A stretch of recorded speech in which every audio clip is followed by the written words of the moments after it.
Buen día, jóvenes, ¿cómo están? Buen día, Inge. Buen día, Inge. Bien, Buen día, Inge.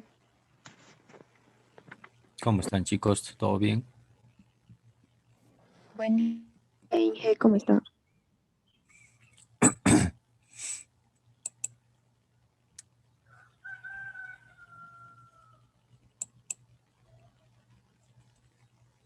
El auto, ¿no? Buenos días, Inge.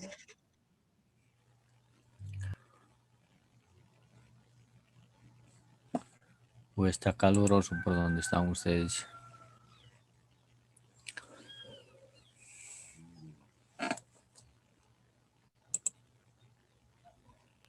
Hace frío, Inge. Frío está, ¿no? Más bien que está nublado, más bien que la noche ha estado nublada. No ha estado despejada, sino iba a congelar.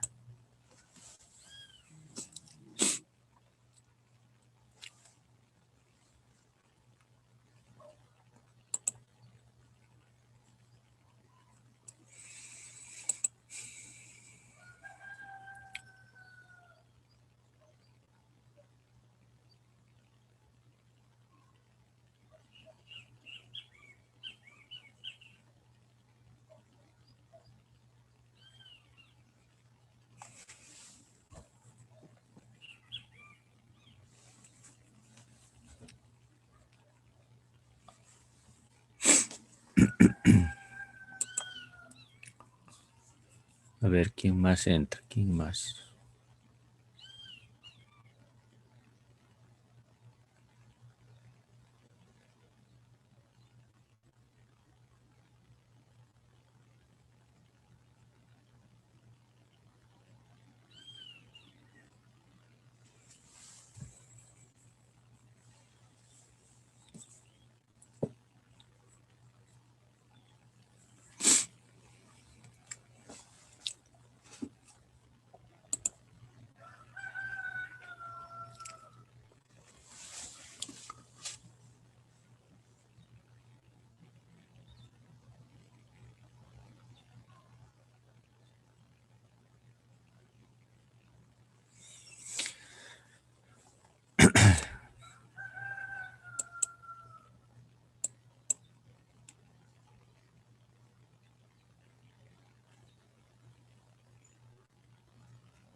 ¿Cómo le está yendo? ¿Están repasando lo que de sus apuntes?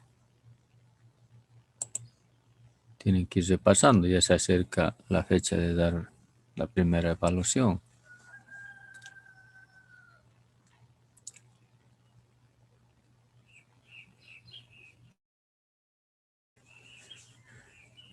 Deberíamos ir ya pensando en una fecha para la primera evaluación, jóvenes.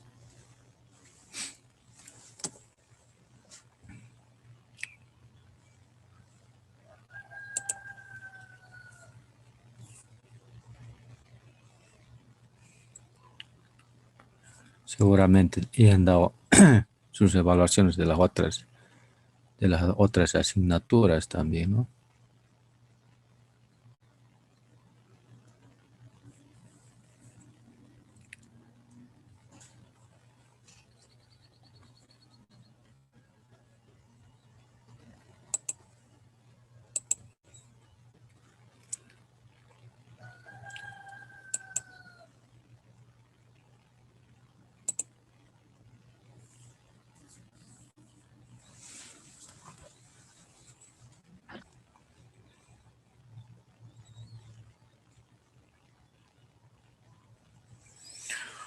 Son altos, ¿no? De físico-química. Toda la carrera de ingeniería química son como 1000. ¿Por qué tanto? ¿Qué ha pasado? ¿Por qué tanto en físico-química?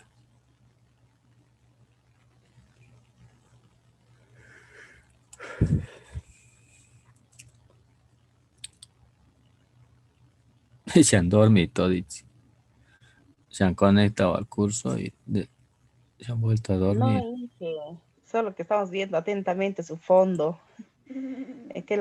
Cállate. ¿En qué laboratorio está? Ah, ¿Es una imagen? y- no, estoy ahorita trabajando en laboratorio. Mentira, No, Inge. Las chicas yo de no soy, atrás no se mueven. yo no soy dormilona como ustedes.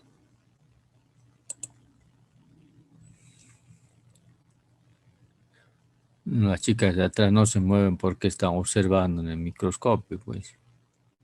Si se, si se mueven, el bicho les come.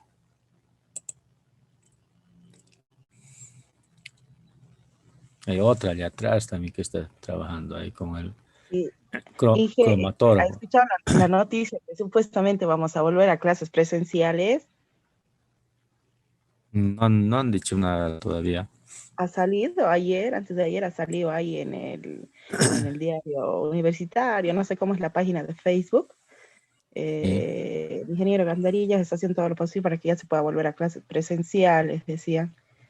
Yo digo, Claro, ya está desde el comienzo del semestre, o sea, tenía la posición de volver a clases semipresenciales, así se los han insinuado también a ustedes desde un comienzo del semestre, más que los todo laboratorios. en las clases de laboratorios, ¿no?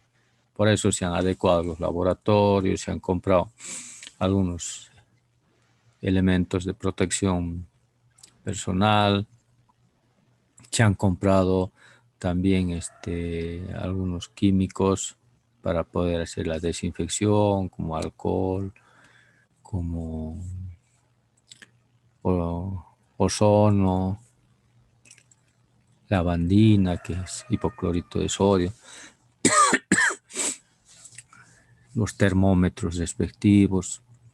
Se ha hecho una planificación de la forma como van a entrar ustedes al aula, cómo van a salir. Creo que a los que están llevando el laboratorio les hemos explicado todo ese aspecto para que tengan en cuenta que en caso de que volvamos, vamos a volver solamente con la gente que va a hacer laboratorio. Las prácticas de laboratorio cada grupo de laboratorio se va a dividir en dos, de tal manera que la mitad vaya una semana, la otra mitad vaya la otra semana, eh, para evitar de que haya una aglomeración de personas y poder hacer los laboratorios casi lo más individualizado posible. También se les ha indicado a los estudiantes de laboratorio que vayan también previendo algunas situaciones de carácter de medidas de bioseguridad, como es portar siempre el barbijo, ¿no? El barbijo en el sentido de no tener un único barbijo en el bolsillo, ¿no? Muchos están sujetos a un solo barbijo y ese barbijo puede malograrse, puede ensuciarse o puede dañarse, ¿no? Imagínense en que están a lo menos con estas temperaturas que han bajado, si se maneja con un solo barbijo, en cualquier momento les pilla un estornudo y pues ese barbijo lógicamente se va a comenzar a contaminar, ¿no? Con partículas líquidas y otras. Y no pueden estar ustedes con ese barbijo húmedo y con otras sustancias en medio de un grupo social, ¿no? Inmediatamente tienen que cambiarse, tienen que eliminarlo y cambiarse otro. Entonces, desde el punto de vista de los barbijos, tienen que tener en cuenta que siempre tienen que tener un barbijo, mínimamente un barbijo de repuesto. Dentro de las medidas de bioseguridad está también el poder trabajar con cubre cabellos, cofias o gorros para que se pueda cubrir el cabello, lentes o en su caso gafas o también se puede hacer con los cobertores faciales. Los cobertores faciales para poder trabajar. Y lógicamente, pues el uso del mandil, el uso adecuado del mandil, ¿no? Ustedes saben que el mandil es un elemento de protección personal que debe cumplir ciertos requisitos, como ser un mandil largo, ¿no? Que llegue por lo menos hasta las rodillas, y no aquellas puperas que a muchos de ustedes y a algunos otros les veo manejar como mandil que apenas les está llegando hasta la cintura. Entonces, el mandil no es para modelar, el mandil tiene una función bien específica de protección, con mangas largas. Y lógicamente dentro de lo que es las medidas de bioseguridad está el portar todos, tanto docentes, estudiantes, portar el alcohol en gel o el alcohol líquido al 70%. Siempre tener presentes los desinfectantes respectivos y también cumplir con las medidas de distanciamiento, ¿no? El hecho de que estemos mucho tiempo sin vernos no significa que en el momento en que volvamos al laboratorio tengamos que recibirnos o tengamos que comportarnos como si fuera, no sé, una situación de desesperación, de estar agarrándose la mano, de estar abrazándose, de estar dándose besos y abrazos. Situación que en estos momentos de riesgo epidemiológico no corresponde, ¿no? Pero desgraciadamente nos dejamos llevar por el impulso, por ese impulso. Yo les voy a comentar una experiencia que he podido observar esta última semana, prácticamente el martes, cuando ha sido la elección de la Federación Universitaria de Docentes. La elección ha sido presencial, ¿no? Y también posteriormente el día viernes ha sido el acto de posesión. Y en el acto de posesión pues han ido docentes, todo a presenciar. Y desgraciadamente en ICB pues nos dejamos llevar por el impulso y nos olvidamos que estamos bajo medidas sanitarias restringidas. Y ahí vemos de que se acerca la gente, se dan las manos, oh, tanto tiempo sin verte, en la mano, el abrazo, el beso en la mejilla, y se olvidaron de que hay pandemia. Entonces eso también influye bastante, ¿no? Bastante en que se pueda concretar también el regreso a clases. Lo ideal sería de que tengamos que regresar a clases para mínimamente las clases de laboratorio. Aunque las clases presenciales también es muy importante, más que todo para nosotros como ingenieros químicos que nos formamos, porque casi la virtualidad no nos permite un acercamiento docente-estudiante para poder en algún momento cubrir algunos otros aspectos que están relacionados también con su formación, como es la transmisión del conocimiento de la teoría, de la práctica, o relacionar la práctica con la teoría. Y eso lo puede hacer solamente aquel docente que ha tenido la oportunidad de pasar por la fuente laboral a través de una industria, ¿no? Donde ha tenido la experiencia de estar al contacto con la transformación de la materia, el manejo de equipos para que un poco. En la virtualidad se puede hacer también, pero muchas veces también la parte social afecta bastante porque nosotros como ingenieros químicos nos desarrollamos dentro de un campo social también al interior de la fábrica, porque no solamente vamos a manejar materia, transformación de la materia, no solamente vamos a manejar equipos, sino también vamos a manejar personas que van a estar a nuestro lado formando parte del equipo de producción. Pero de todas maneras hacemos todo lo posible a través de la virtualidad, poder llegar a ustedes también con esa transmisión del conocimiento que muchas veces no, y la verdad es que no se encuentra en los libros, ¿no?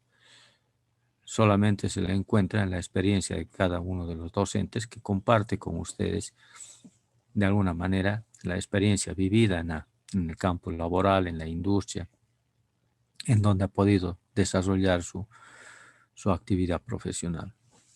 Entonces, para los que tienen programado laboratorio, ya tengan preparado todos estos aspectos de mandil, de barbijo, de alcohol en gel o alcohol líquido, de guantes, de gafas o cobertores faciales, de rejillas para el cabello, o para poder trabajar, ¿no? Y siempre, ¿no? Buscando las medidas de protección lo más rápidamente posible. Aquí hay una señorita que, a ver, lo vamos a meter parece que por primera vez está entrando. Armelia Jaramillo.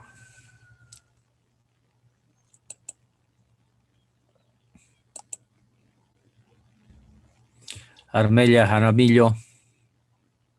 Inge, buenos días. ¿Usted recién está entrando a clases, primera vez de todo el semestre? No, Inge, he entrado a las anteriores clases. La anterior semana no pude entrar porque se me arruinó el celular. Con razón no se ha enterado de las condiciones para ingresar a clases, ¿no? Eh, ¿Sabe cuáles son sí, las Inge, condiciones? la ¿Ah? foto de perfil. Muy importante que coloquen sus fotos, ¿no? Es una manera, como les decía, de acercamiento que también, si no lo tenemos el acercamiento presencial, pero a través de la virtualidad por lo menos, y la imagen de cada uno de ustedes nos podamos conocer, ¿no? Imagínense que yo no colocaría tampoco mi foto, ni tampoco estuviera en el video. Entonces, va a llegar un momento, esto no es para siempre.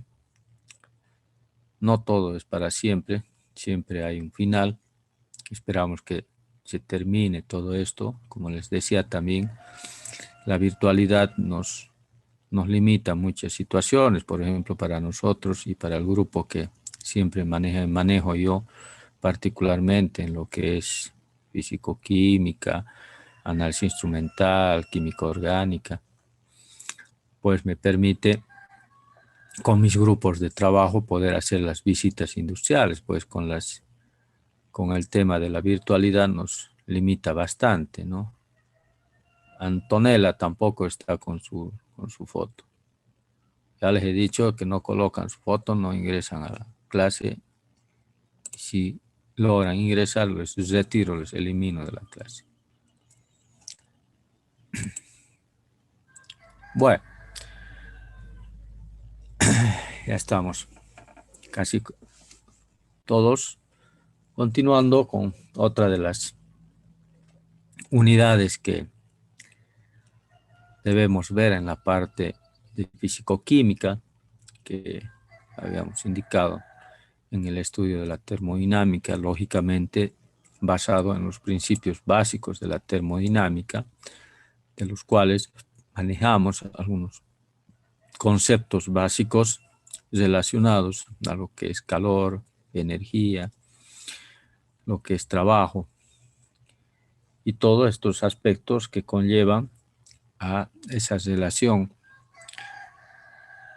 que implica en cierta manera la absorción o la desprendimiento de calor, como también algunos fenómenos que me producen un cierto trabajo relacionado siempre a lo que son lo que compromete a una reacción química.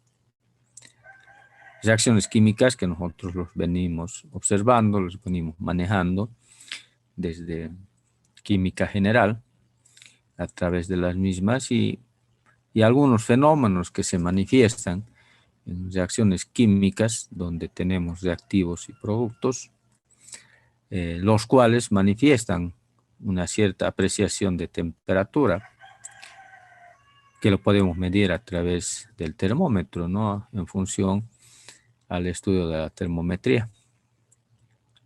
Estas reacciones químicas que habíamos considerado, que ya estamos casi de alguna manera también familiarizados con alguna de ellas a través de efectos que provocan justamente la transformación de la materia en función a un desprendimiento de una cierta temperatura, de cierto calor, limitado a través de un gradiente de temperatura que lo podemos medir.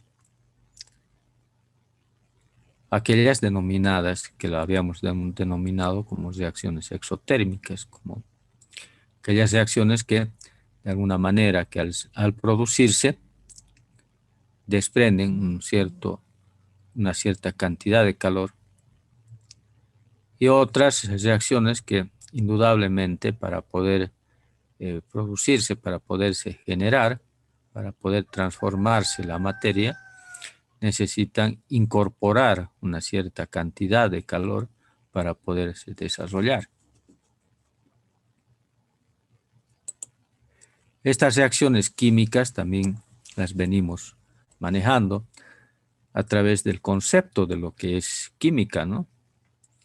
La química, ¿alguien me podría indicar que el concepto de química en qué se basa?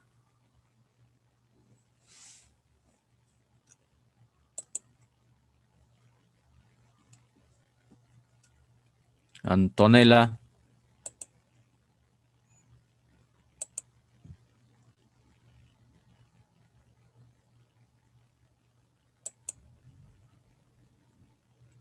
Antonella Armella.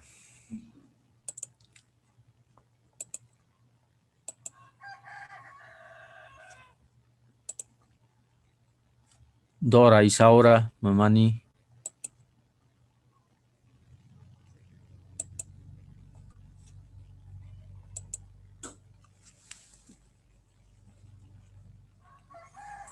Dora Isaura Mamani. No está en clase. A ver. Sí, estoy lista. Buen día. ¿Por qué no contesta? Perdón. ¿Cómo, ¿Me puedes cómo, puedes- cómo definirías la química? ¿Cómo la defines a la química?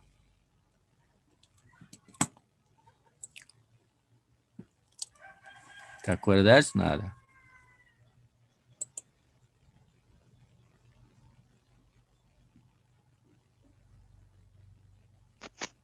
Es la ciencia que estudia la composición del... ¿En qué? La ciencia que estudia la composición. La composición de que de una cueca, de un La tango. materia. De la materia. Antonella, ¿qué dices vos, Antonella? Lo mismo, la materia, ¿cómo es? Pero no se destruye. La materia, ¿cuál la materia? ¿De físico-química 1? ¿De química orgánica? ¿Cuál la materia?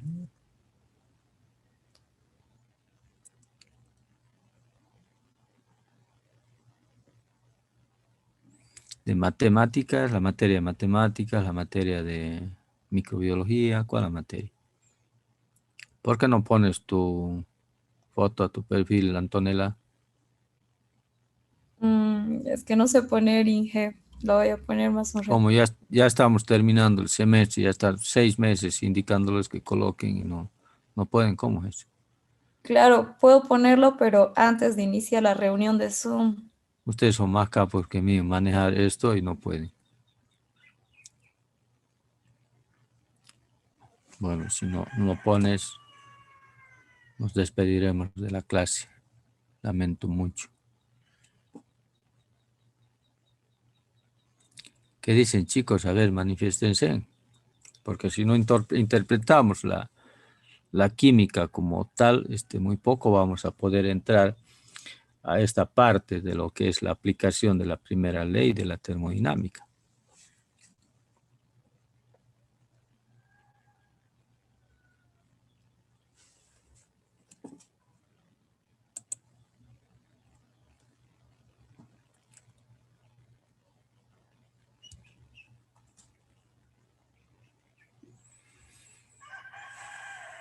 ¿Qué dices, Ana Morato?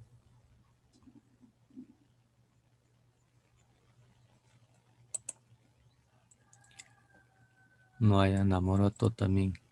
Entran y Aquí estoy, Inge. se Buen ponen a día. dormir. Está tapada con la almohada. A No, ver. Inge. Vayamos definiendo la química. ¿Qué es la química?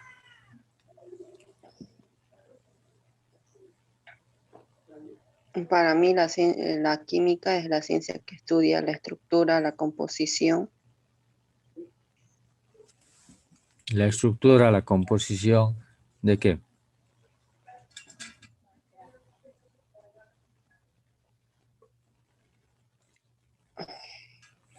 La estructura de composición de las plantas, de los autos, de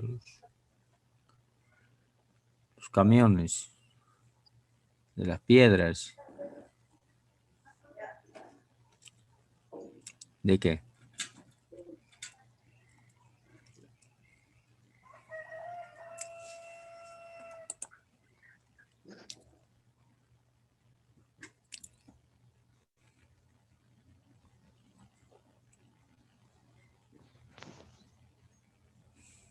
Ahí está la Liliana Huanca, ya ha entrado. ¿Cómo es Liliana? ¿Cómo definimos la química?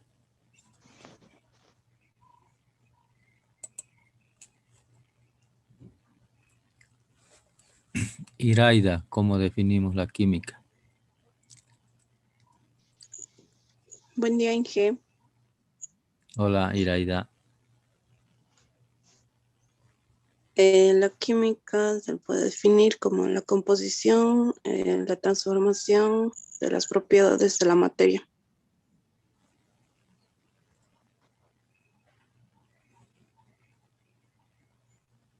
Liliana Huanca no está entrado y se ha ido. ¿Qué dices, Mauricio?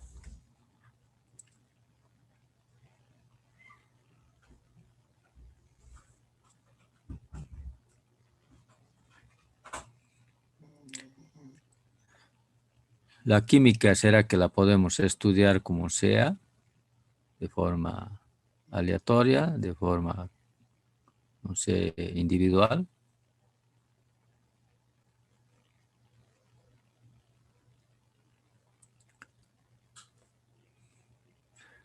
¿El estudio de la química obedece a un método científico o no?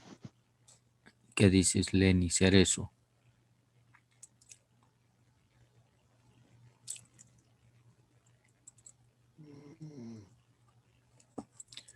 Buen día, Inge. Aquí está mi amigo Rubén Sagredo. ¿Qué dices? ¿Cómo defines la química?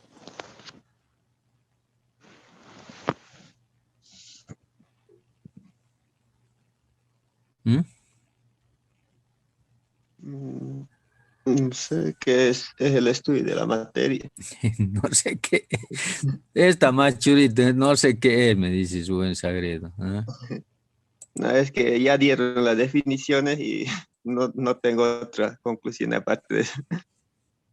Ustedes tienen que tener bien claro lo que es la química, si ustedes van a ser ingenieros químicos. ¿O qué dices, Elizabeth?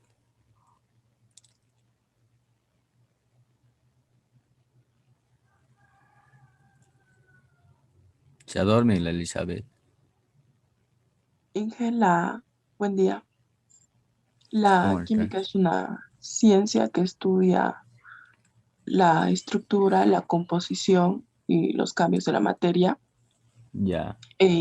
a través de las leyes las que se han regido, ¿no? Porque eh, es una ciencia exacta, entonces se ha ido estudiando a través de las leyes, o sea, no es como que uno puede hacer las cosas a la adivinanza, ¿no?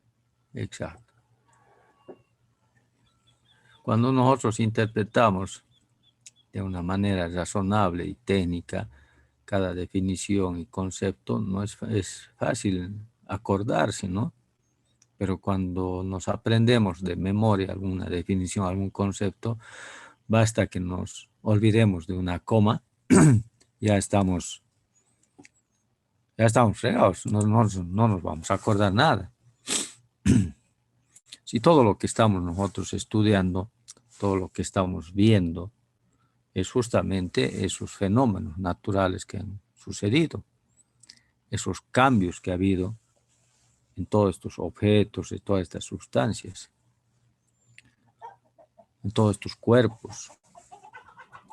¿Por qué los observamos? Porque de alguna manera tienen pues una masa, un volumen.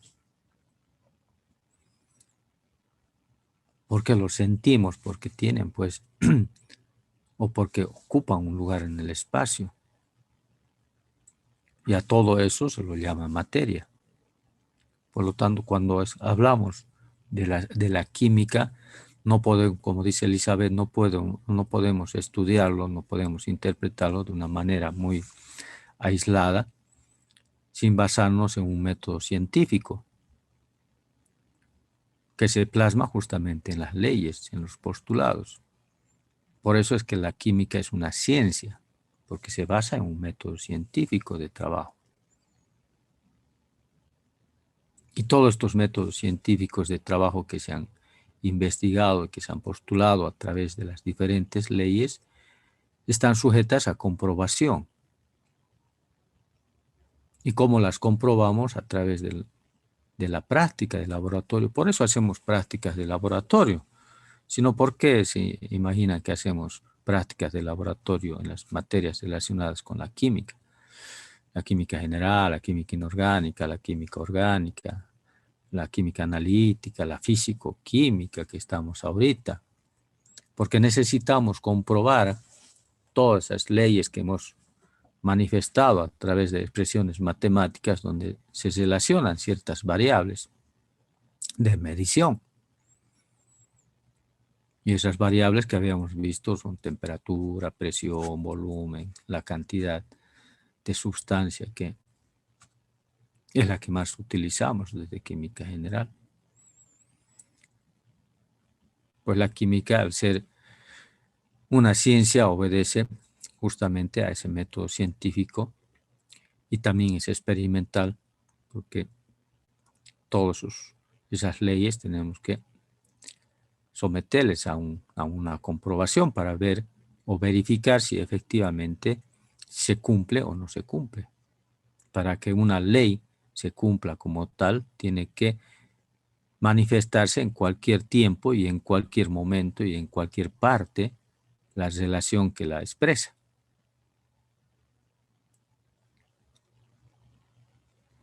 Por lo tanto, la química se va a ocupar justamente de estudiar esos cambios que sufre la materia, esas transformaciones que sufre la materia. Y como estábamos indicando, esa materia va a ser pues aquellos objetos que ocupan un lugar en el espacio, que los podemos percibir con nuestros sentidos, que la podemos determinar a través de ciertas mediciones, que tiene una particularidad importante que es la impenetrabilidad de la materia. En ese campo de estudio está referido al estudio de toda esa transformación que va a sufrir la materia, no solamente en la parte física, sino también en la parte química, es decir, en la parte íntima de la materia, qué es lo que pasa al interior de esa materia. Por eso es de que comenzamos a analizar desde la parte de la estructura atómica, ¿no? Viendo ya de cómo dividimos a esa porción de materia y llegamos hasta ver qué es lo que pasa al interior con el tema de los átomos, la estructura atómica, la configuración electrónica. Y de ahí nace justamente ese análisis científico del por qué la materia se transforma. Esa transformación da lugar a que una materia pueda llegar a convertirse en otra materia completamente diferente. Y al convertirse en una materia completamente diferente, está implicado la transformación química, más denominada reacción química, que nos compromete a nosotros como ingenieros químicos poder controlar durante un proceso productivo. Nosotros como ingenieros químicos vamos a dedicarnos justamente a investigar nuevos productos fruto de la transformación química que se puede generar, ya sea natural o artificial como parte del aporte científico.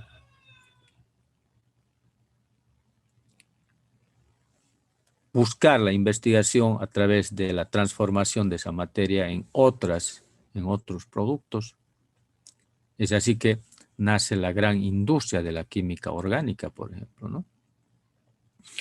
Hoy en día la transformación de la materia basada en la química orgánica o la química del carbono juega un papel muy importante dentro del desarrollo industrial. Se cree de que, o se estima de que más de 500.000 productos artificiales o sintéticos basados en la química del carbono se producen, se crean cada año. Y si ustedes ven, esa transformación de la materia es tan importante en el manejo de la química orgánica, que casi la mayoría de los productos que agarramos son productos sintéticos, fruto justamente de la investigación. Esa transformación de la materia basada en una reacción química que la denominamos, la manifestamos o la plasmamos visiblemente en una ecuación química. ¿Qué nos manifiesta una ecuación química? ¿Alguien me podría decir?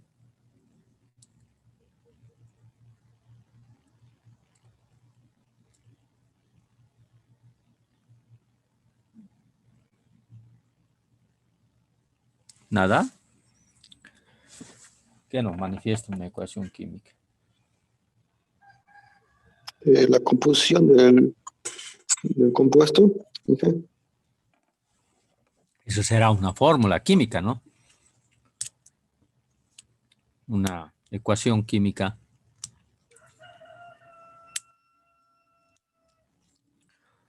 Una fórmula nos manifiesta la composición con la presencia de cada uno de los elementos que constituyen una estructura molecular, ¿no? Vemos que las moléculas están compuestas por dos o más átomos que pueden ser del mismo elemento o diferentes elementos. Por eso tenemos moléculas simples y moléculas compuestas o moléculas como tal, como las conocemos. Las moléculas simples está el oxígeno, el nitrógeno, el ozono, ¿no? Cada una de ellas tienen dos átomos en su estructura y a cambio, la diferencia del ozono que tiene 3 átomos de oxígeno. Moléculas compuestas o moléculas como tal, así a secas que más las conocemos, el agua, el ácido sulfúrico, hidróxido de sodio, carbonato de calcio, pues, etcétera, ¿no? Que tiene más de 2 elementos.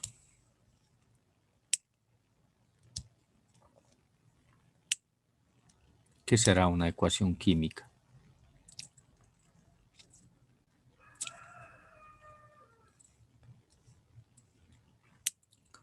¿Cómo los representamos a los elementos químicos?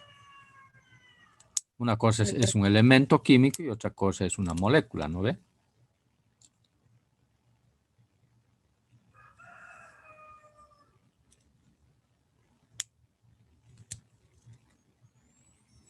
Los elementos químicos son todas aquellas sustancias debidamente aisladas, individualizadas, y que las tenemos distribuidas y clasificadas dentro de lo que es la tabla periódica de los elementos. En cambio, las moléculas ya son fruto de las combinaciones de dos o más elementos. Y esas combinaciones yo las represento a través de lo que es la transformación de la materia, la reacción química, plasmada en una ecuación química. Por lo tanto, una ecuación química, a ver, yo sé que ustedes saben, pero ahora indíquenme qué será una ecuación química.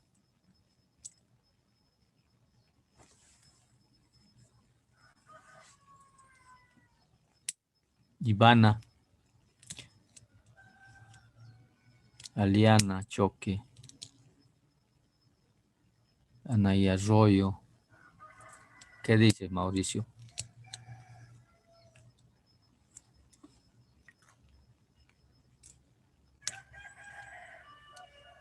Mauricio.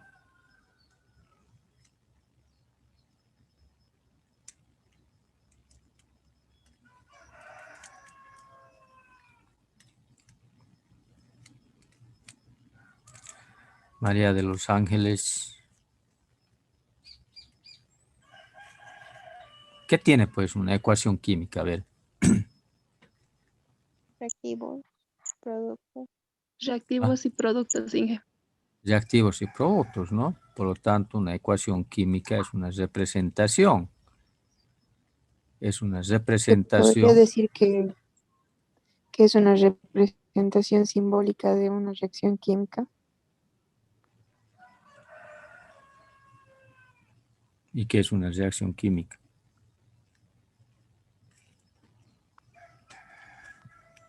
Es la transformación de una sustancia. La materia. Transformación de la materia, donde los reactivos se convierten en productos, se transforman en productos. Por lo tanto, una ecuación química nos va a graficar justamente la presencia, de estos reactivos químicos y de estos productos, manifestándose justamente en su simbología. ¿Por qué se mueve así?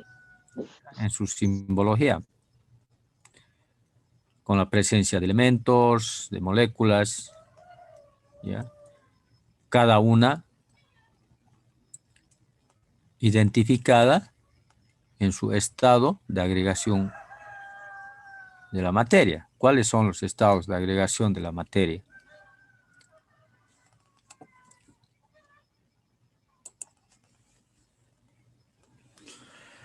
¿Mm?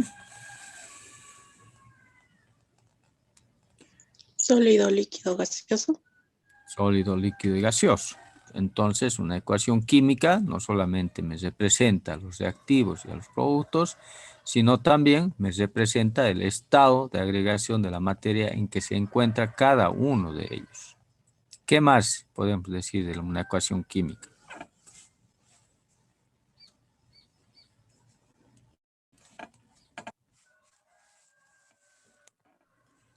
Que debe estar balanceada o igualada. ¿Qué significa eso? Que debe cumplir la ley de la conservación de la materia. Que debe cumplir la ley de la conservación de la materia. ¿Qué nos indica esa ley de la conservación de la materia? Choque, Figueroa, Aliana. ¿Quién más está? A ver, dime. Que la materia no se crea ni se destruye, se transforma. La materia no se crea ni se destruye, sino que se transforma. Y esa transformación lo representamos a través de una reacción química que se manifiesta en una esquematización de una ecuación química. Si eso sucede, ¿qué significaría?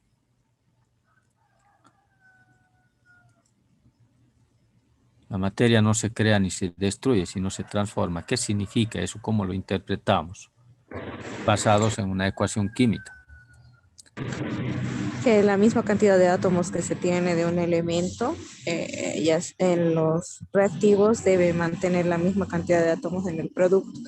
No debe, eh, sería desaparecer el elemento. O sea, nada se crea ni se destruye, debe mantener esa relación, ¿no? Sí puede formar otros compuestos, pero no puede desaparecer de la representación que tenemos dentro de la reacción química.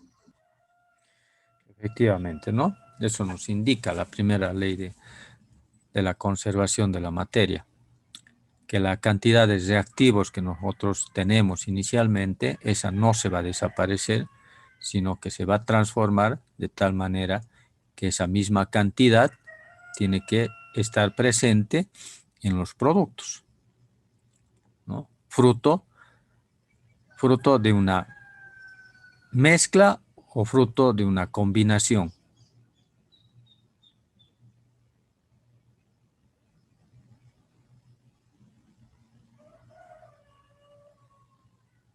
¿Qué dicen? ¿Fruto de una mezcla química o de una combinación química?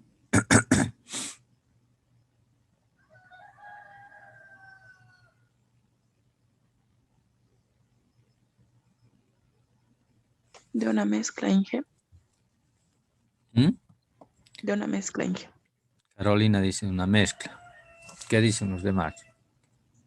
Combinación, Inge. Combinación, Diego. Los demás estamos empates 1-1.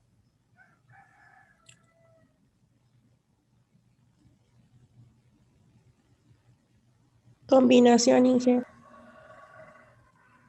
Va ganando combinación. ¿Qué dicen? De una mezcla. Combinación. Mezcla, empate 2-2. Carla dice combinación 3-2. De una mezcla, Inge. Una mezcla. Bueno. Definamos claramente lo que es una mezcla y qué es una combinación, ¿no?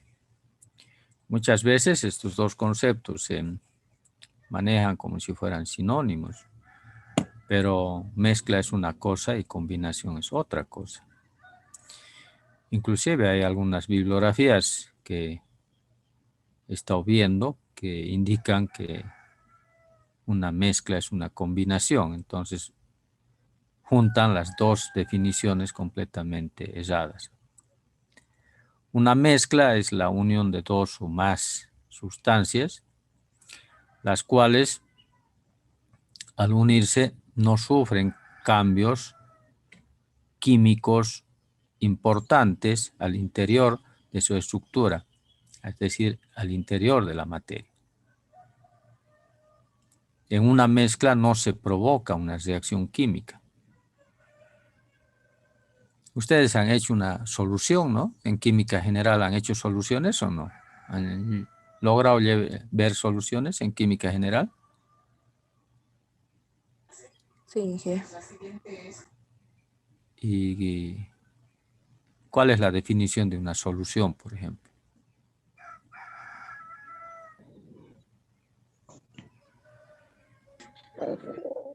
¿Se acuerda? Una solución. Es una mezcla heterogénea. Es una mezcla homogénea. Una mezcla heterogénea. Es una mezcla homogénea de dos o más sustancias. Es una mezcla homogénea de dos.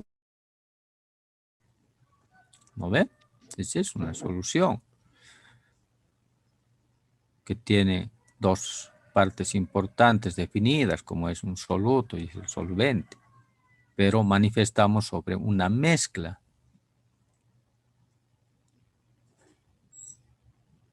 ¿Me pueden dar un ejemplo de una solución? Agua con sal. Ahorita usted agua con sal. Alcohol. Porque la mezcla presenta una sola fase. Bueno, y eso sería una solución homogénea. Una solución homogénea, ¿no? Una solución son mezclas homogéneas, las cuales se manifiestan ante la presencia de una sola fase, de un solo color. Al ser homogénea, todos los componentes se distribuyen por todo el volumen, por toda la masa. Pero yo puedo separar, por ejemplo, cada uno de sus componentes sin que pierda sus características químicas respectivas. Yo, por ejemplo, un vaso con azúcar o un vaso con sal, que decía su compañera, puedo preparar una solución. Puedo preparar una mezcla homogénea, distribuir todo la sal, dispersar por todo ese volumen de azúcar. Pero llega un momento en que yo puedo retirar esa agua por evaporación, por otro sistema, de tal manera que al fondo me va a quedar un precipitado, una sustancia sólida. Y que si yo lo hago los análisis, esa sustancia sólida va a ser sal. Lo que en algún momento lo miraba como si fuera todo igualito, todo líquido, pero resulta que sigue siendo sal, no ha cambiado sus propiedades químicas. ¿Por qué? Porque no se ha modificado la estructura íntima de la materia. Sigue habiendo cloruro de sodio ahí, con esa fórmula, con esa composición. El agua sigue siendo agua, H2O. En otro estado, sí, en otro estado, puede estar en estado de vapor. Lo único que cambia es el estado físico en una mezcla, pero no cambia la parte íntima de la materia, la parte química. Por lo tanto, en una mezcla no hay una reacción química. No hay la transformación de la materia desde el punto de vista de su estructura íntima. En cambio, en una combinación ya se manifiesta la transformación de la materia desde el punto de vista íntimo, es decir, ya provoca una reacción química. Ya se logra la transformación a través de la combinación, la transformación de la materia. Lo que tenía como reactivos se convierte completamente en productos diferentes a los iniciales. Entonces, cuando hablamos de una reacción química, estamos hablando de una combinación, que es la unión de dos o más elementos, sustancias, o provocadas por energías externas que modifica la parte íntima de la materia. Es decir, que modifica la parte química de la materia. No solamente se transforma de forma física, sino también de forma química, donde la materia se transforma en otra completamente diferente. Por lo tanto, en una reacción química hay una combinación de dos o más sustancias, ¿no? Entonces hay que tenerlo bien definido lo que es. Bueno, estas ecuaciones químicas manifiestan justamente a las sustancias como reactivos y a las sustancias como productos que se generan fruto de esta transformación química, las cuales se representan o deben estar representadas en función al estado de agregación de la materia que están, ya sea en estado sólido, en estado líquido, en estado gaseoso, en estado acuoso, etc. La cual debe cumplir la ley de la conservación de la materia, que nos indica que la materia no se crea ni se destruye, sino se transforma. Eso quiere decir que la cantidad de reactivos tiene que ser igual a la cantidad de productos. Esto para sistemas abiertos o para sistemas cerrados.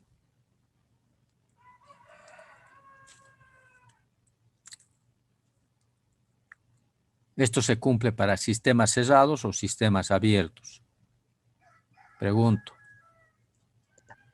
Sistemas cerrados, ingeniero. ¿Y por qué no para sistemas abiertos? También se cumple, pero hay un intercambio con el medio ambiente. También se cumple para sistemas abiertos.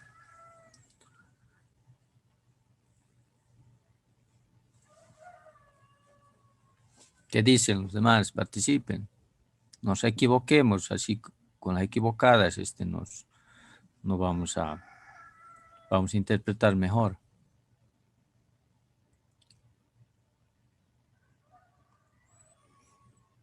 ¿Qué es lo que pasa? ¿Cuál es la diferencia entre un sistema abierto y un sistema cerrado?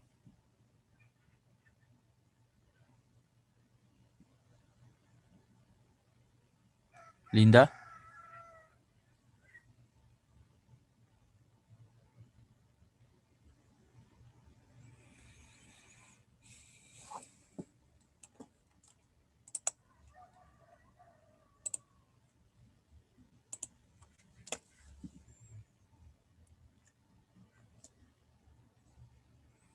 ¿Cuál es la diferencia entre un sistema abierto y un sistema cerrado?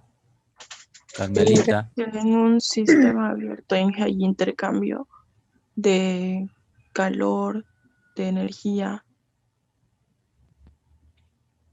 y de materia también. Claro, este es un sistema abierto. En mi vasito tengo un líquido ahí. Si no fuera abierto, no podría tomar el agüita. No podría haber una transferencia de materia. En cambio, un sistema cerrado no hay transferencia de materia. Eso estamos viendo dentro de las definiciones que estábamos teniendo. La ley de la conservación de la materia, para que se cumpla, se tiene que ejecutar en sistemas cerrados. Porque si hacemos en sistemas abiertos, pues esa materia puede se puede manifestar con un transporte al entorno. Y ese entorno puede ser que no se lo pueda controlar. Y si no lo podemos controlar, no vamos a poder medir. Y si no podemos medir, no vamos a poder verificar si efectivamente se ha desarrollado o se ha mantenido esa transformación de la materia. Entonces, la primera ley de la conservación de la materia se manifiesta a través de lo que es de que los reactivos y los productos tengan que mantenerse bajo las mismas cantidades para sistemas cerrados. ¿Cómo yo verifico en una ecuación química el cumplimiento de la ley de la conservación de la materia?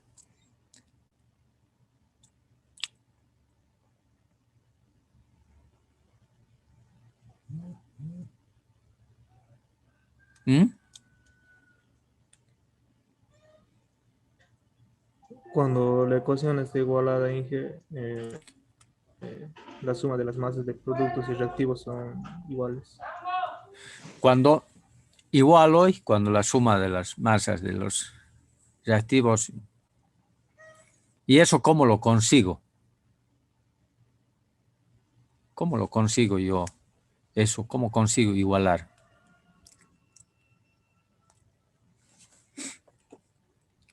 Por los coeficientes estequiométricos, Inge. Exacto, ¿no?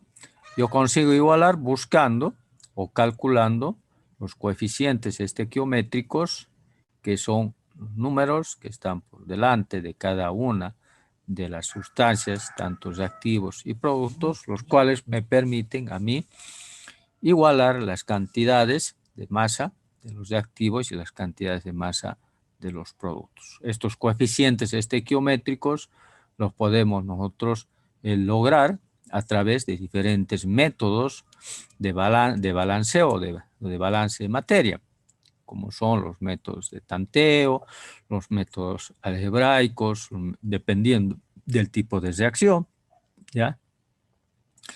Entonces, a través de estos coeficientes estequiométricos, nosotros podemos determinar los mismos para poder igualar. ¿Y qué será la estequiometría?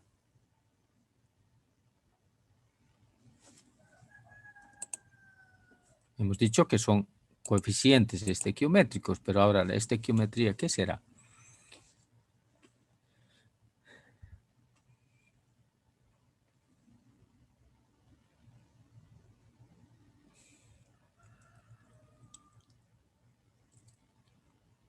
José Adrián Garnica.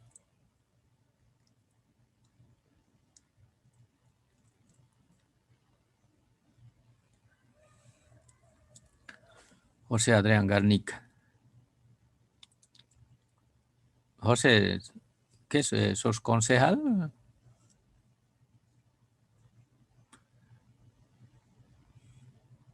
José Adrián Garnica no está en clase. Shairi, Gabriela.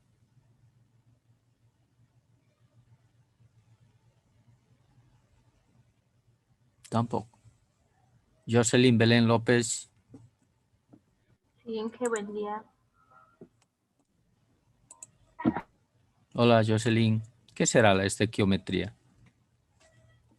La estequiometría es el cálculo para una ecuación química balanceada, que esta va a determinar las proporciones entre los reactivos y los productos. Ya. La estequiometría justamente es la medida de las cantidades, ¿no? Estequimetría. Metría de medir. Cantidades que están presentes tanto en reactivos como en productos. Por eso es de que nosotros al calcular estos coeficientes estequiométricos estamos midiendo las cantidades que están presentes para hacer cumplir la ley de la conservación de la materia.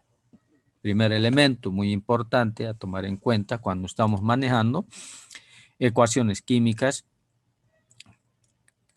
que significa la transformación de la materia en una reacción química. ¿Ya?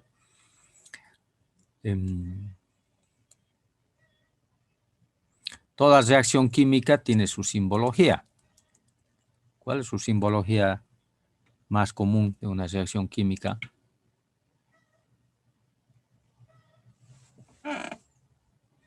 Plasmada en una ecuación química.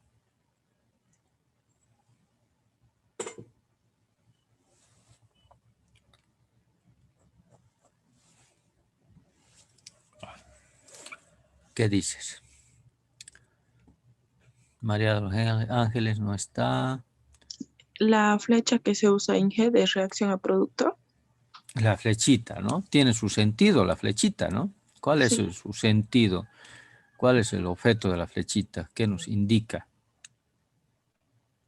Que si es reversible o no reversible. Reversible o irreversible. La flechita nos indica una dirección de sentido, ¿no? Y en esa dirección de sentido nos está permitiendo identificar quiénes están trabajando como reactivos y quiénes están trabajando como productos. También nos indica la flechita que se trata de una reacción reversible o irreversible. Cuando es una sola y para un solo sentido, Inge, no suele ser reversible. Y cuando son dos, suele ser reversible. Cuando es un solo sentido es irreversible, que no puede volver, ¿no ven? Y cuando es dos flechitas es reversible. Eso es lo que hemos visto cuando en química habíamos visto equilibrio químico, ¿se acuerdan? En el equilibrio químico habíamos manifestado para reacciones reversibles, es decir, de ida y de vuelta. Bien. Entonces ya hemos analizado lo que es una ecuación química, la ley de la conservación de la materia, muy importante a tomar en cuenta, para entrar a analizar aspectos que relacionan a la aplicación de la primera ley de la termodinámica. ¿Y cuál es o qué nos indica la primera ley de la termodinámica?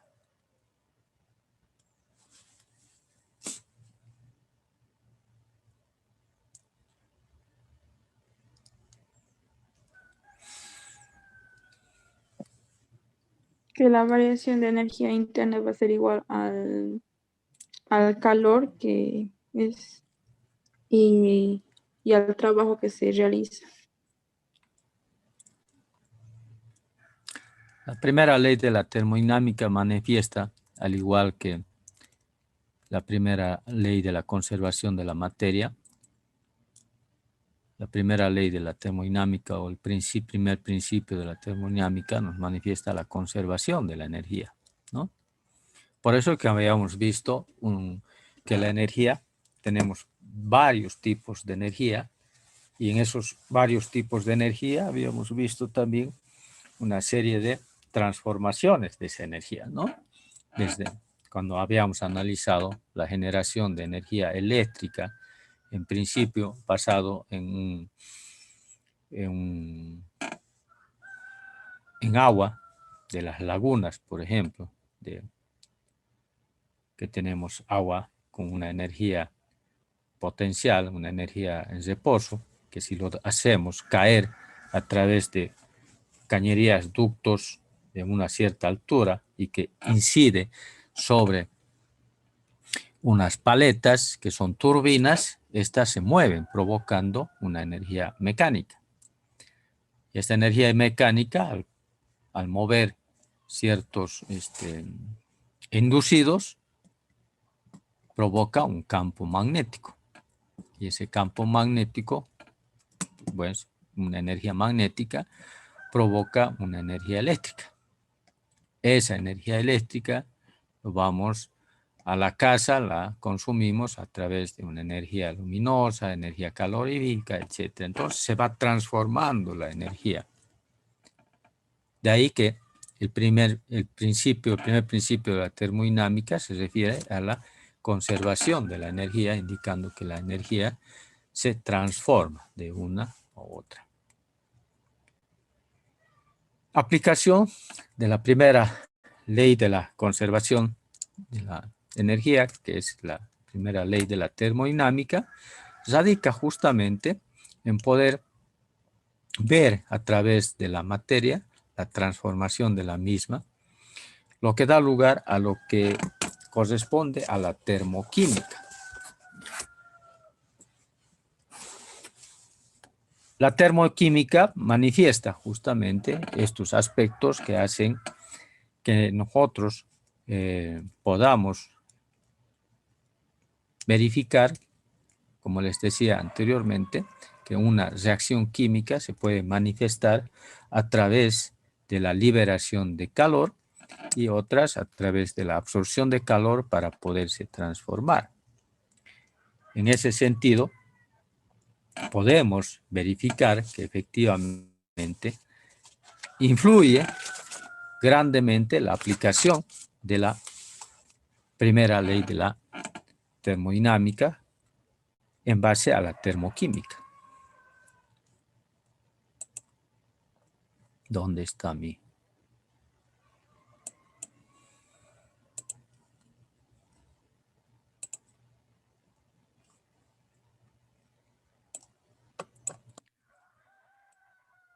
Y eso es lo que vamos a ver ya una vez que hemos repasado, porque no podemos entrar a ver, lo que es la termoquímica sin antes conocer la química, las transformaciones de la materia, los cambios que sufre la materia.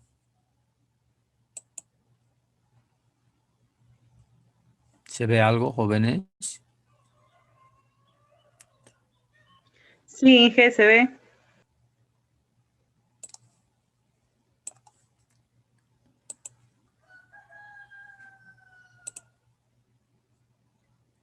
Ahora sí, ¿no?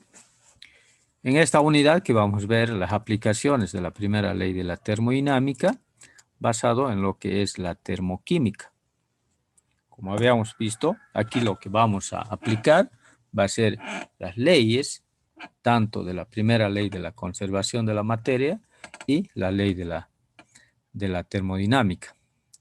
La ley de la conservación de la materia, la ley de la conservación de la energía, las cuales se manifiestan a través de una reacción química que la podemos describir a través de una ecuación química. Una ecuación química, pues, nos va a describir, nos va a detallar a los reactivos y a los productos. Para eso también vamos a aplicar lo que es una ecuación termoquímica, donde al margen de tener una ecuación química, lo adicionamos la parte del calor que puede ceder o puede absorber esa transformación, esa reacción química para ser producida. Es importante tomar en cuenta que la termoquímica se la denomina como tal al estudio de la transferencia de calor, ya sea producido o ya sea absorbido, que acompaña una reacción química.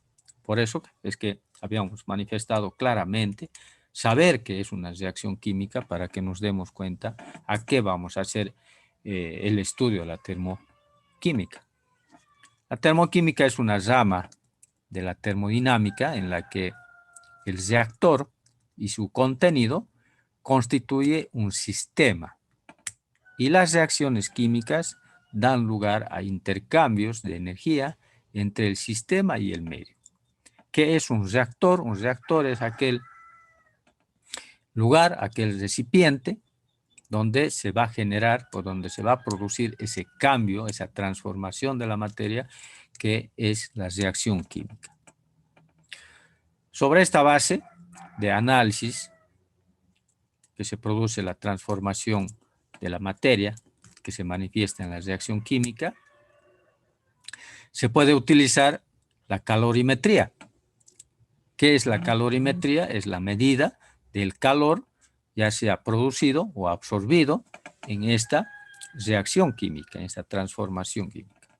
Lógicamente que la calorimetría me va a permitir medir el calor necesario para la realización de esa reacción química. Manifiesta justamente en el calor producido o en el calor absorbido. Lógicamente que también a través de las mismas se va a manifestar una variación de energía interna.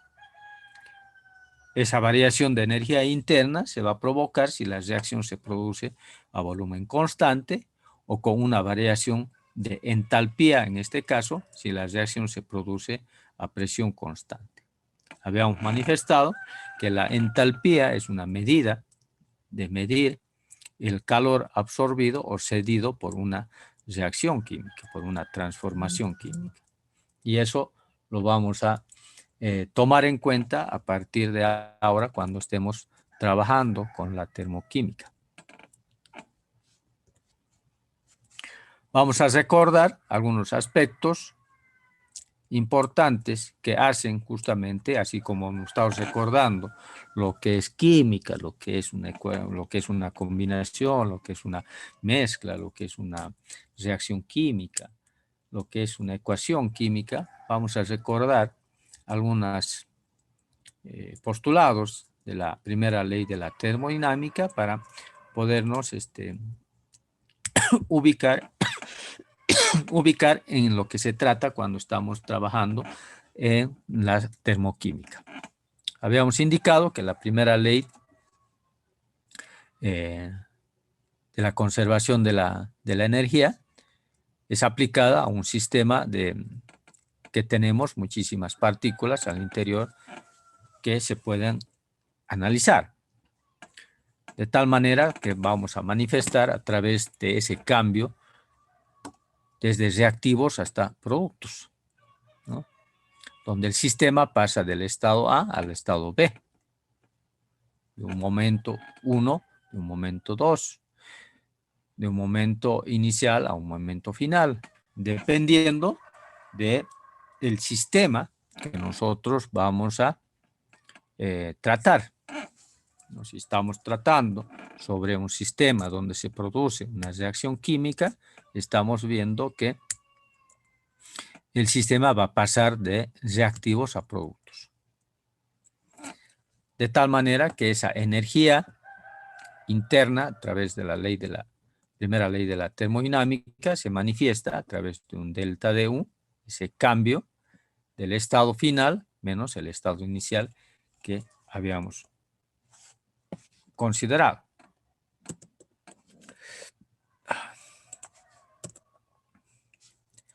También es importante recordar que habíamos definido de forma matemática la primera ley de de la termodinámica, indicando que la variación en la energía interna, es decir, la energía que está dentro del sistema, es igual a la diferencia entre el calor tomado por el sistema y el trabajo realizado, ¿no?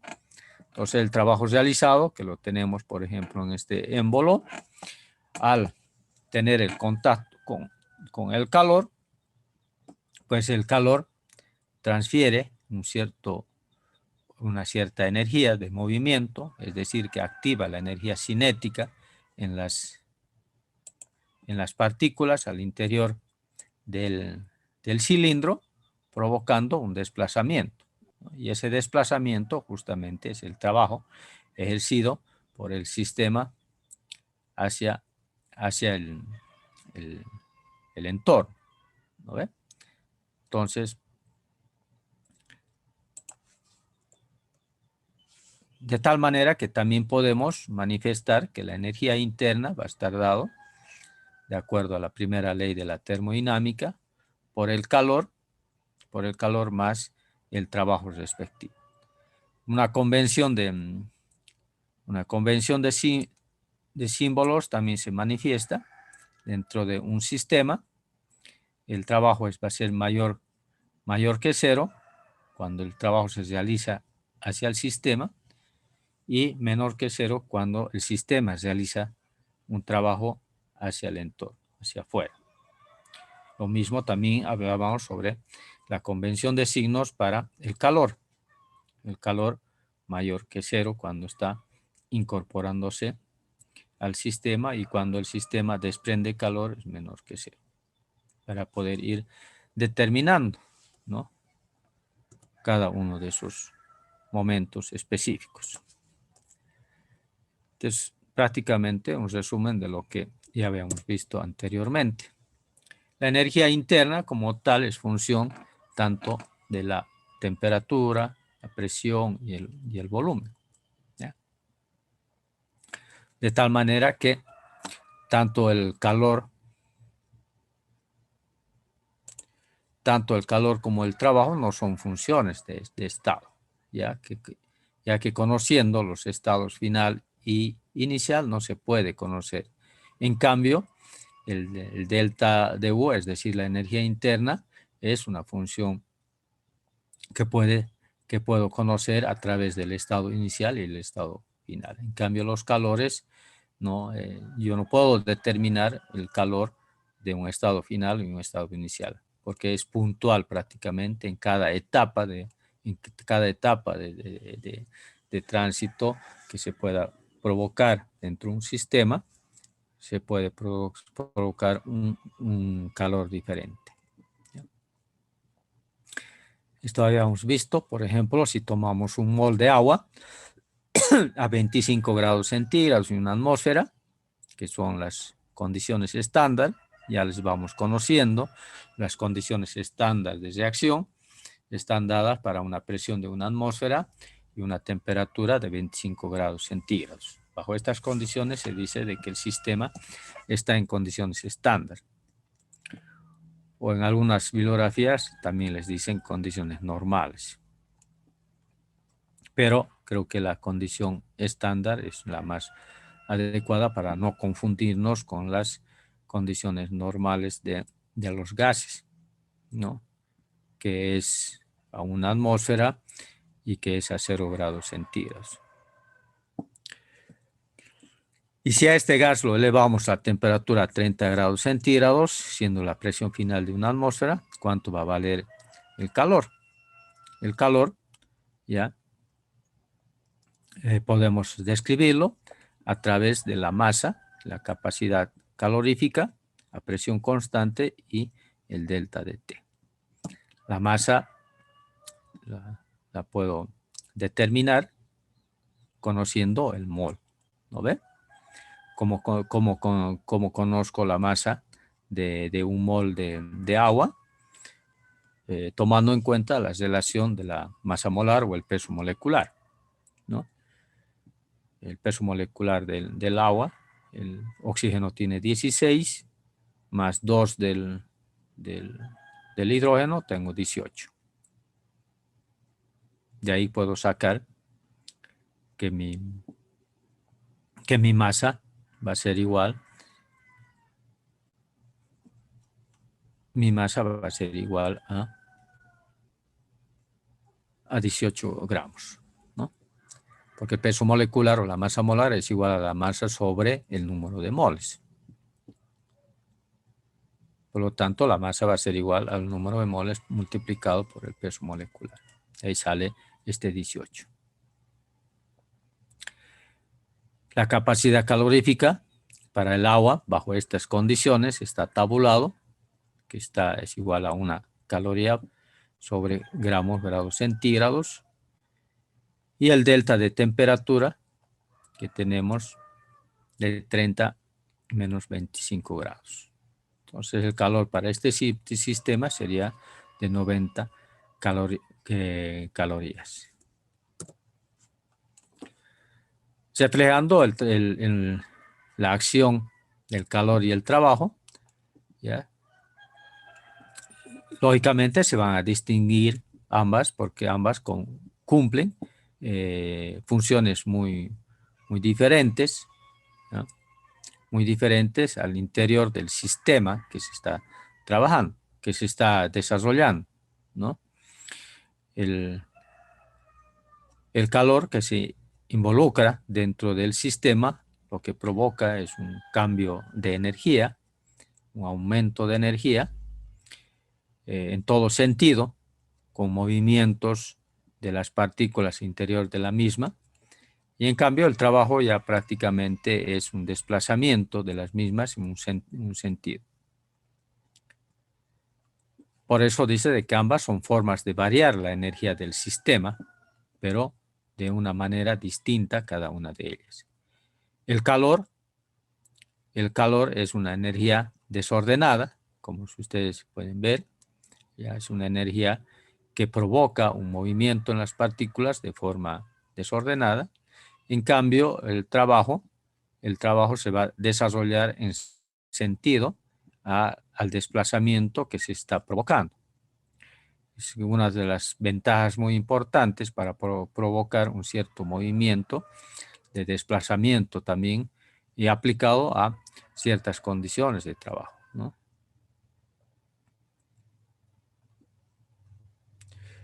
Tanto el calor como el trabajo no son funciones de estado. Al no ser funciones de estado, estas no dependen del estado inicial ni del estado final del sistema. Esto ya lo hemos visto. En los procesos cíclicos, lógicamente, que vamos a tener que delta de U, al ser el estado final igual que el estado inicial, va a ser igual a 0. El trabajo igual al calor. En los procesos no cíclicos, es decir que cíclico es cuando parte de un lugar, hace un recorrido y vuelve al mismo lugar, ¿no?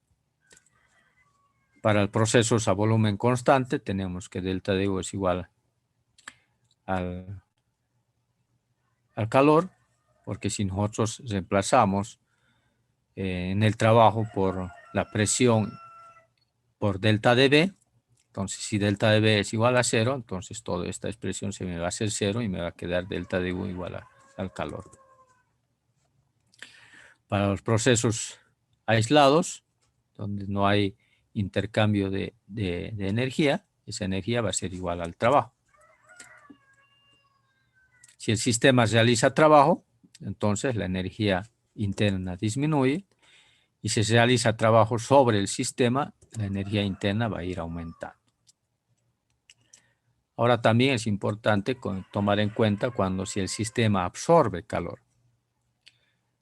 Absorbe calor al ponerlo en contacto térmico con un foco a temperatura superior, como hemos estado viendo en el pistón que se movía fruto de un calentamiento de una llama exterior, ¿no ve? Entonces vemos que la energía interna ha comenzado a aumentar por ese aumento también de la energía cinética que se tiene, el movimiento de las partículas en el interior, ¿no? Si en el sistema cede calor, al ponerlo en contacto térmico con un foco a una temperatura inferior, la energía interna va a ir disminuyendo. Entonces, si el sistema va a ir cediendo, lógicamente, también esa energía va a ir disminuyendo, ¿no? Porque vamos a ir disminuyendo también esa energía cinética al interior. En un sistema adiabático, la energía interna solo puede cambiar por transformaciones de trabajo con el entorno, ¿no?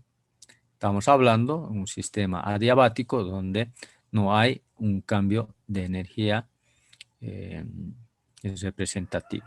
De tal manera de que si no hay ese cambio de energía representativo, el calor se va a anular, de tal manera que voy a tener que la energía interna va a ser igual al trabajo.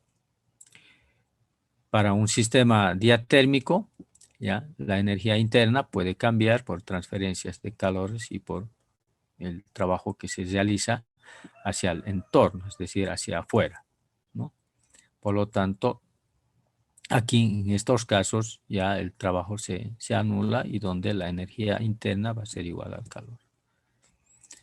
Habíamos visto el comportamiento de la energía interna para diferentes procesos que nosotros tenemos, proceso isocórico, isobárico, etcétera, ¿no? Si nosotros representamos gráficamente el comportamiento de presión-volumen para un sistema que va del estado 1, el estado A al estado B, podemos ver que para un proceso isocórico, ¿qué es un proceso isocórico, jóvenes?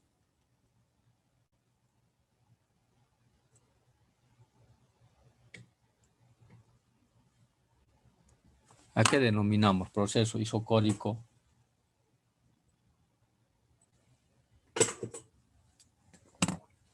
¿Ah?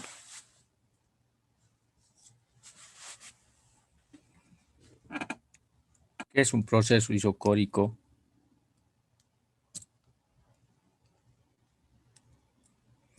Habíamos indicado proceso isotérmico, isobárico, isocórico.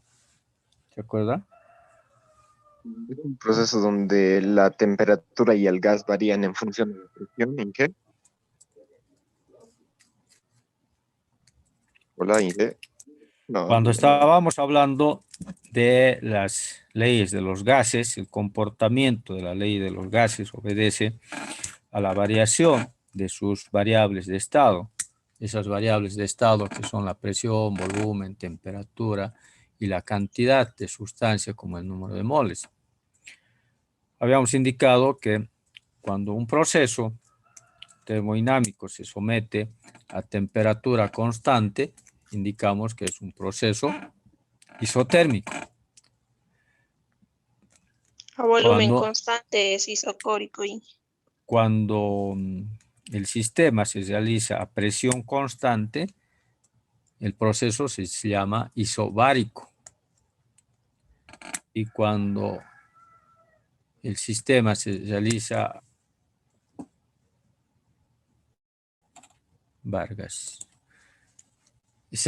el proceso a volumen constante, se denomina proceso isocórico.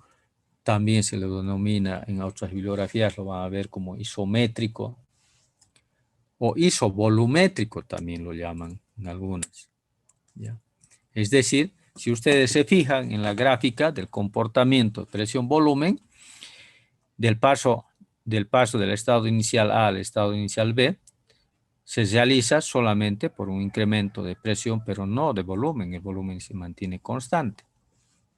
De tal manera que en un proceso isocórico no hay variación de volumen. ¿Eso qué quiere decir? Que el volumen es constante. Si el volumen es constante, la definición de la presión que es igual a la, mejor dicho, que el trabajo que es igual a la presión por delta de B, esa delta de B al ser constante va a ser cero, ¿no? Porque el volumen 1, el volumen inicial y el volumen final va a ser iguales. Entonces todo eso va a ser, por lo tanto el trabajo va a ser cero.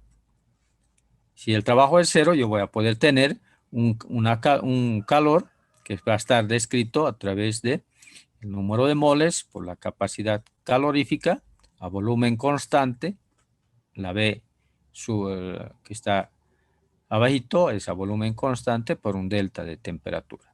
Temperatura final menos la temperatura inicial, ¿no?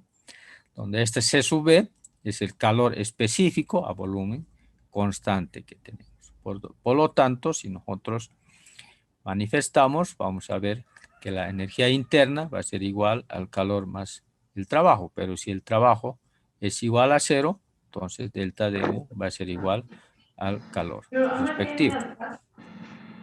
¿Lo ve?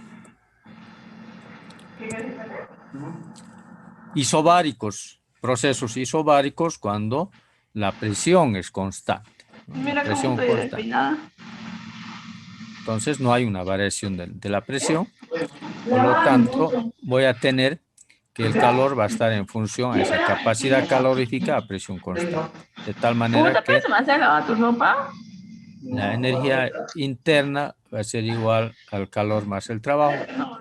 Y si nosotros reemplazamos el valor del trabajo, que es presión por delta de B, entonces vamos a tener una energía interna en función al calor, a la presión y al volumen. En los procesos isotérmicos, donde tenemos una isoterma, ¿ya? Nos dice que para un gas ideal la energía interna es independiente del volumen, solo depende de la temperatura. Para diferentes temperaturas se va a tener una isoterma respectiva. En este caso no hay una variación de la temperatura, el delta de U va a ser igual al calor menos el trabajo, por lo tanto si delta de U es igual a 0 para procesos isotérmicos, voy a tener que el calor va a ser igual al trabajo respectivo, ¿no? Aquí tenemos ya un resumen de todo lo que hemos estado indicando.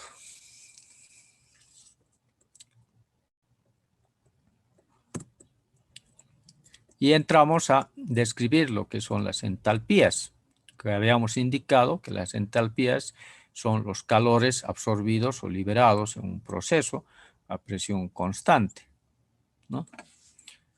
Donde la entalpía es una función de estado que está en función a la temperatura, a la presión, al volumen y a la energía interna.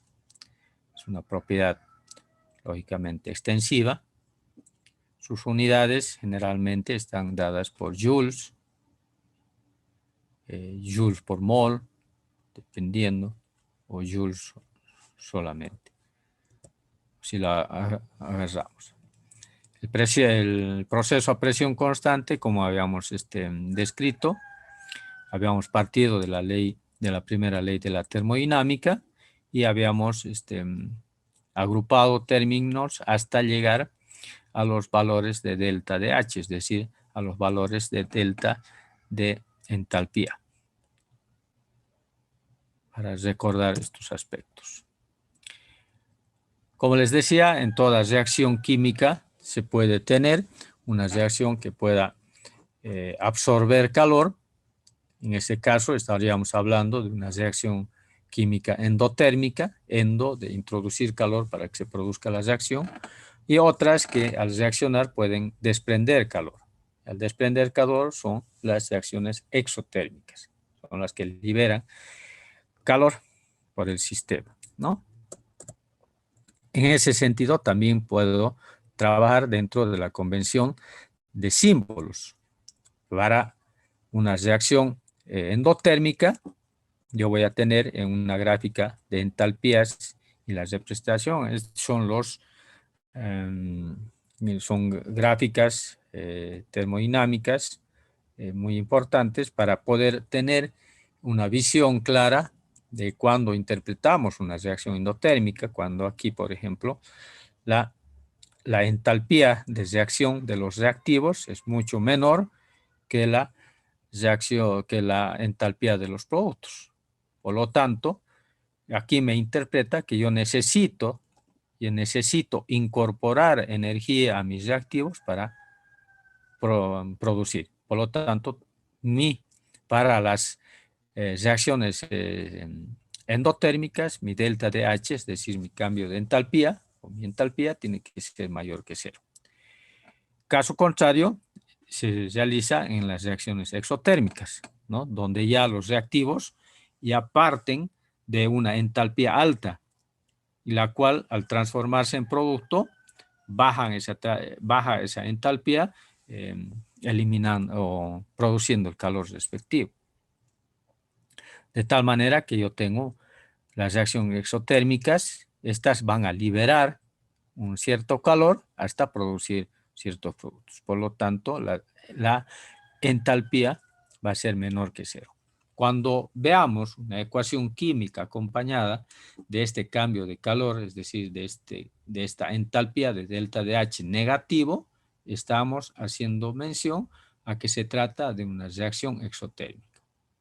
Cuando el delta de H que acompaña una ecuación química, una reacción química es positivo, estamos haciendo mención a una reacción endotérmica respectiva. ¿Ya? Indudablemente hay una relación entre la transferencia de calor a volumen constante, Q sub B, y a presión constante, Q sub P, que habíamos indicado, ¿no?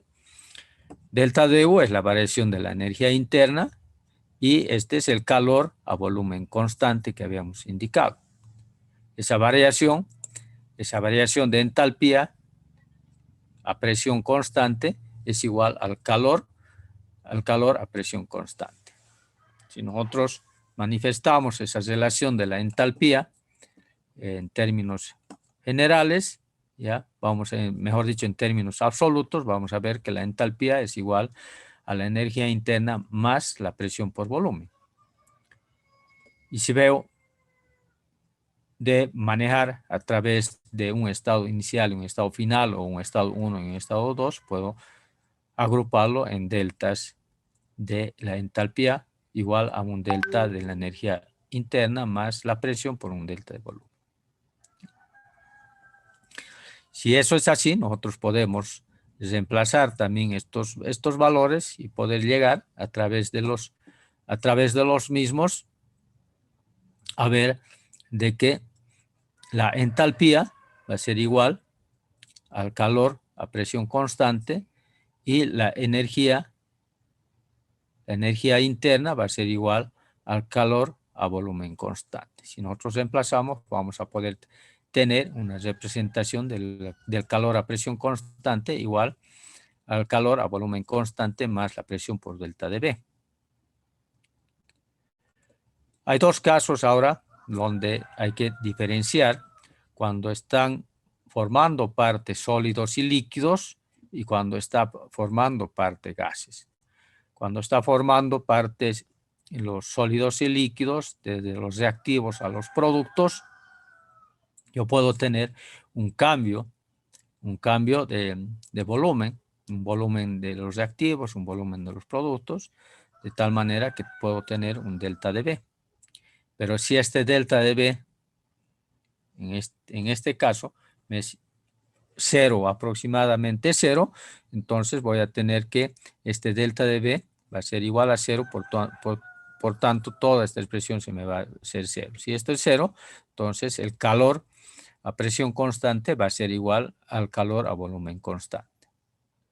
De tal manera que también puedo obtener que esa delta de entalpía va a ser igual al delta de energía interna para sólidos y líquidos.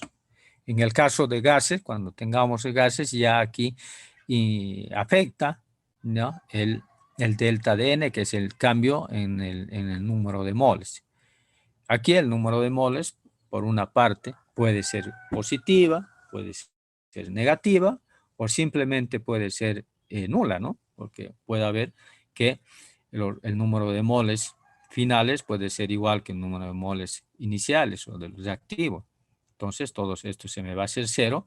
Y si nosotros reemplazamos a través de la ley de Clapeyron, la ley de Clapeyron, que es la ley universal de los gases, que nos indica que la presión por volumen es igual al número de moles por la constante y por la temperatura, y vemos que si incrementamos un delta de B y un delta de N a ambos miembros, voy a tener que esta me va a formar parte ya de la presión por delta de B igual a un delta de N.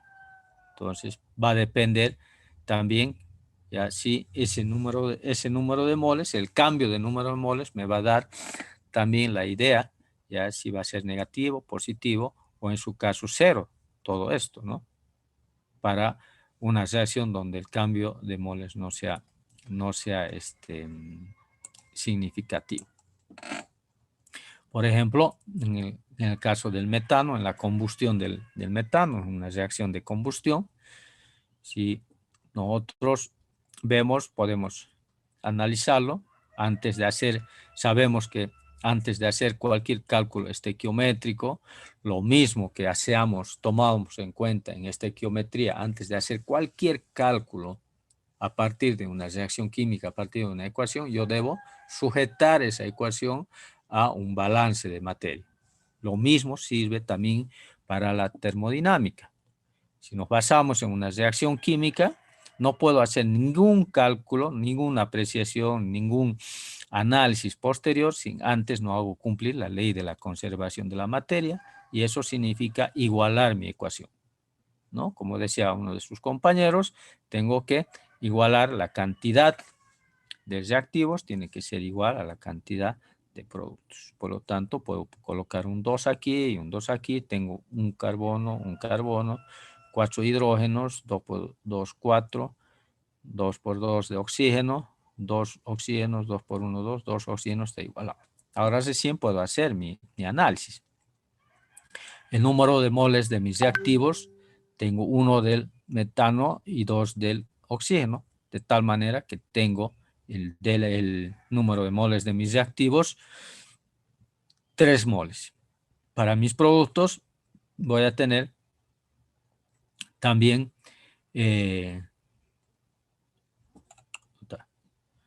1 para el dióxido de carbono y 2 para el agua. Sumados voy a tener 3 moles, de tal manera que ese delta de N va a ser igual 3 menos 3 igual a 0. Entonces se pueden dar estos casos. O también se puede dar los casos que pueda tener un delta de N negativo al respecto, ¿no? Entonces el delta de N me va de alguna manera a orientar también al tipo de reacción que se manifiesta.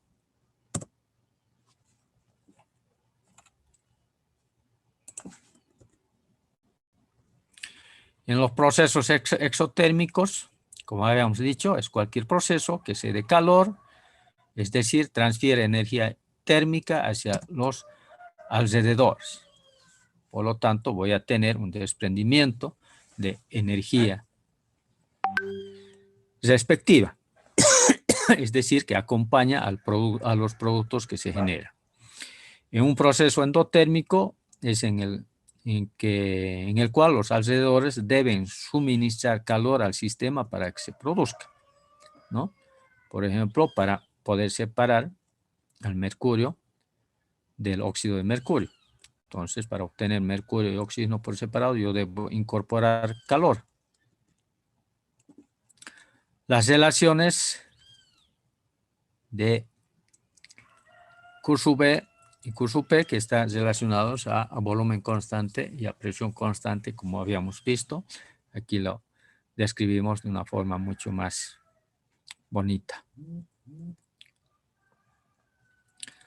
Determina la variación de energía interna para el proceso de combustión de un mol de propano a 25 grados centígrados y una atmósfera.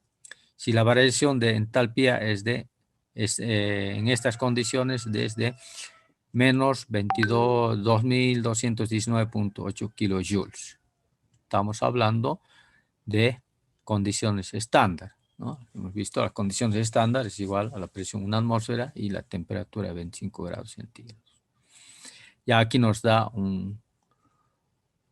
una variación de entalpía negativa, que habíamos dicho cuando la variación de entalpía es negativa, ¿qué reacción es? ¿Endotérmica o exotérmica?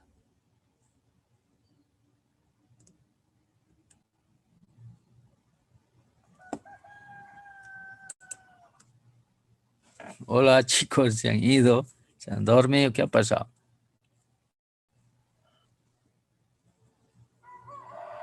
No, Inge, seguimos aquí. Bueno. Inge, buenos días. Seguimos aquí. 2,3.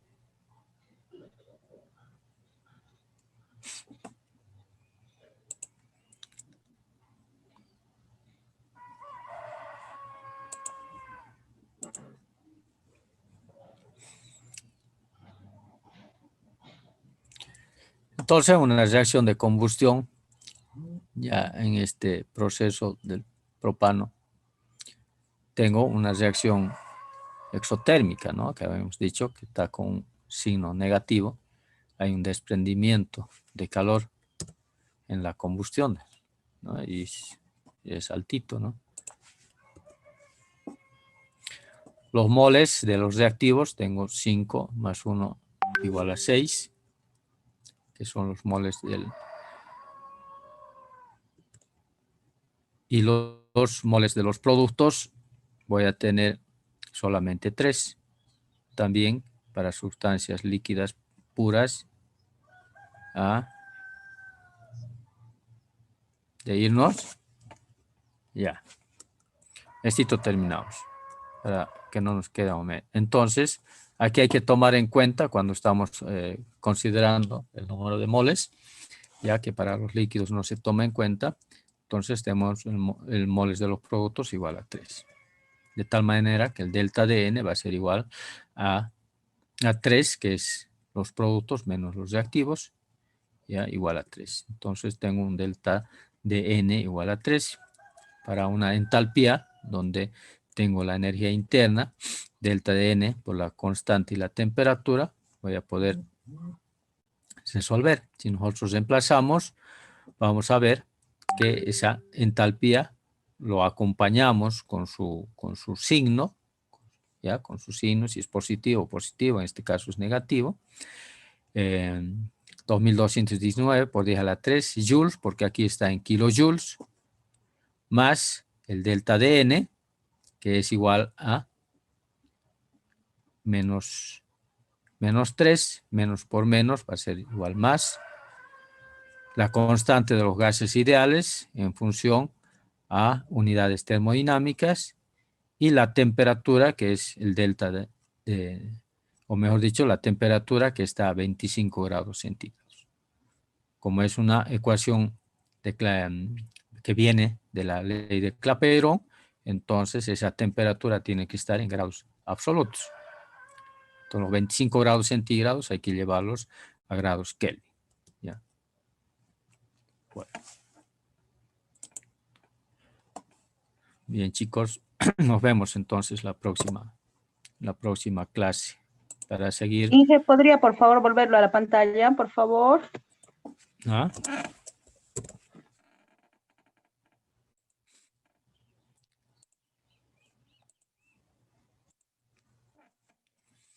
Ahí está.